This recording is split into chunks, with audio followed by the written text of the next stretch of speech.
যুদ্ধ পরিস্থিতির প্রত্যেকটা আপডেট আমরা আপনাদের সামনে তুলে ধরছি। কাতারে মার্কিন সেনা ঘাঁটিতে হামলার জের কাতারের আকাশপথ এড়াচ্ছে অধিকাংশ এয়ারলাইন্স। অধিকাংশ বিমান তাই ঘুর পথে চলছে। কাতারে মার্কিন সেনা ঘাঁটিতে হামলার তার জেরে কাতারের আকাশপথ এড়াচ্ছে অধিকাংশ এয়ারলাইন্স। অধিকাংশ বিমান তাই ঘুর পথে চলছে।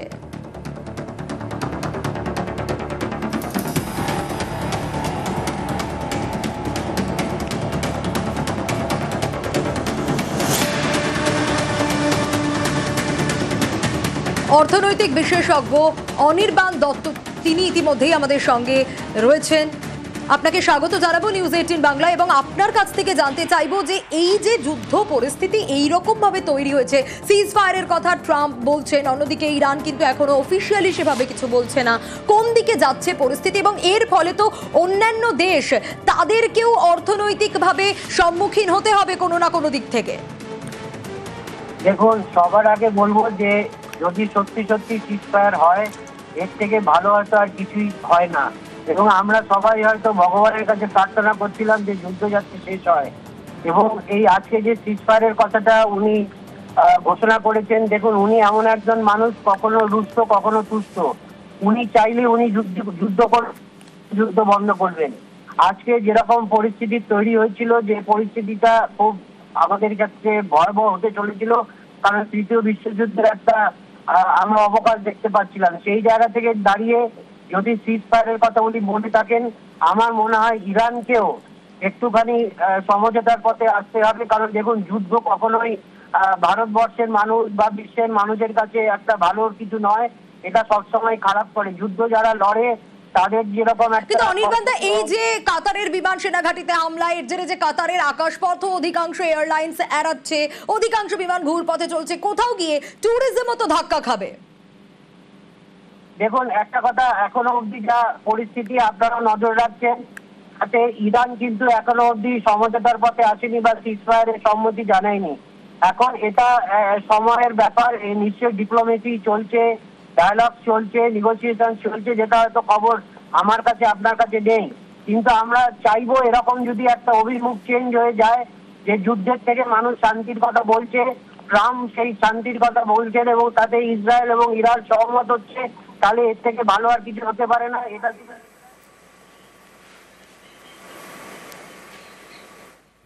দিনে দাঁড়িয়ে এই মুহূর্তে প্রত্যেকটা মিনিট, প্রত্যেকটা ঘন্টা ইম্পর্টেন্ট, যেখানে আমার মনে হয় ইরান এবং ইসরায়েলের পরবর্তী পদক্ষেপের উপর সবার নজর রাখা উচিত এবং সিজফায়ার যাতে সত্যি সত্যি সিজফায়ার হয়। তাহলে কিন্তু আমি বলবো ভারতবর্ষের জনগণ যারা আশঙ্কিত ছিলেন যে হঠাৎ করে হয়তো সকালবেলা উঠে দেখবেন যে পেট্রোল পাম্পে তেলের দাম বেড়ে গেল বা রান্নার গ্যাসের দাম বেড়ে গেল, সেটার থেকে হয়তো মানুষের এই আশঙ্কাটা দূর হবে এবং মানুষ আবার সুস্থ স্বাভাবিক জীবনে ফিরে আসবে। অনেক ধন্যবাদ জানাবো অনির্বাণদা আপনাকে। ইতিমধ্যে আমরা যোগাযোগ করতে পেরেছি আইএটিও রাজ্য সভাপতি দেবজিৎ দত্ত, তিনি ইতিমধ্যে আমাদের সঙ্গে রয়েছেন। আপনাকে স্বাগত জানাবো নিউজ 18 বাংলা এবং আপনার কাছ থেকে একটু জানতে চাইবো যে এই যে অধিকাংশ বিমান ঘুর পথে চলছে, এই যে একের পর এক হামলা, যুদ্ধ পরিস্থিতি, এর জেরে তো স্বাভাবিকভাবে ট্যুরিজমও ধাক্কা খাচ্ছে।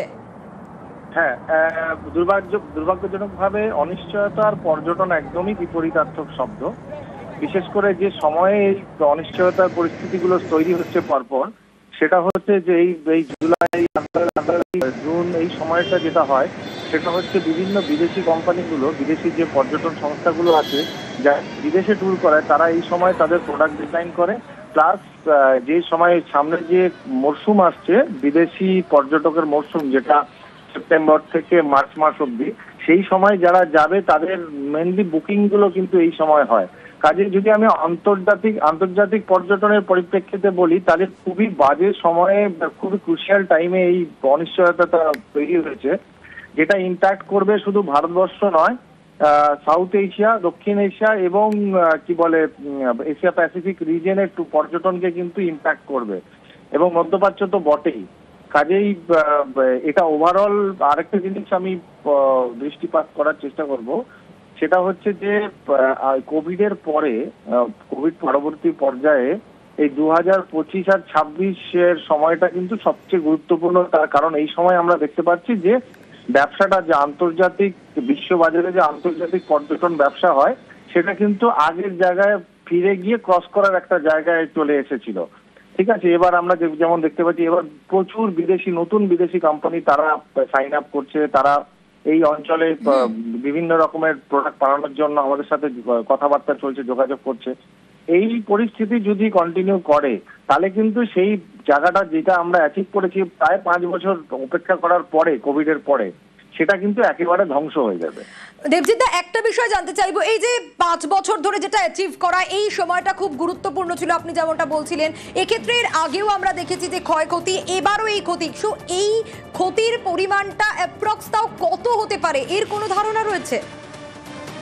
পর্যটন যে কোনো উন্নয়নশীল দেশের, মানে আমাদের দেশে বা অন্যান্য আশেপাশের যে দেশগুলো আছে, তার জিডিপির 10% পর্যটনের থেকে আসে। আমার মনে হয় এই ছোট তথ্যটাই বোঝাতে সক্ষম হবে যে কি ইম্প্যাক্টটা পড়তে পারে। দ্বিতীয় কথা হচ্ছে, পর্যটন হচ্ছে আজকের দিনে দাঁড়িয়ে সবচেয়ে বড় জীবিকা প্রদানকারী শিল্প। কাজেই এক হয় জীবিকা আর দ্বিতীয় হয় জিডিপি। এই দুটো যদি আমরা ক্যালকুলেশন করি, আমার মনে হয় একটা আমার দেশের জিডিপি কত এবং 10% জিডিপি যদি ইম্প্যাক্টেড হয়, তা 10% জিডিপির থেকে কত পার্সেন্ট ফরেন ট্যুরিস্ট থেকে আসে তার একটা ক্যালকুলেশন আছে। কাজে সংখ্যাটা কিন্তু মারাত্মক মনে রাখতে হবে।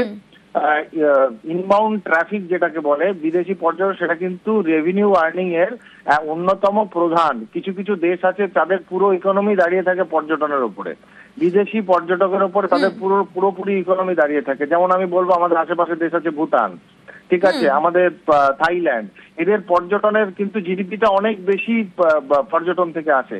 কাজে ওভারঅল এটা আমি ভারতবর্ষ বলবো না, ভারতবর্ষ তৎসংলগ্ন যে অঞ্চলগুলো আছে, সাউথ এশিয়া, দক্ষিণ এশিয়ার যে অঞ্চলগুলো আছে, কারণ ইউরোপ বা আমেরিকা যেটা বৃহত্তম বাজার, পর্যটকের বৃহত্তম বাজার বিশ্বে, তাদের যে ট্রাফিকটা এই অঞ্চলে আসে সেটা কিন্তু পুরোপুরি মধ্যপ্রাচ্যের উপর দিয়ে আসে।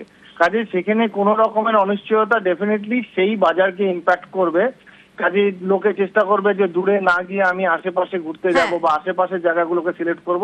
কাজে ওভারঅল একটা খুব উদ্বেগজনক পরিস্থিতির মধ্যে দিয়ে আমরা যাচ্ছি আর কি। বেশ, ধন্যবাদ জানাবো আপনাকে।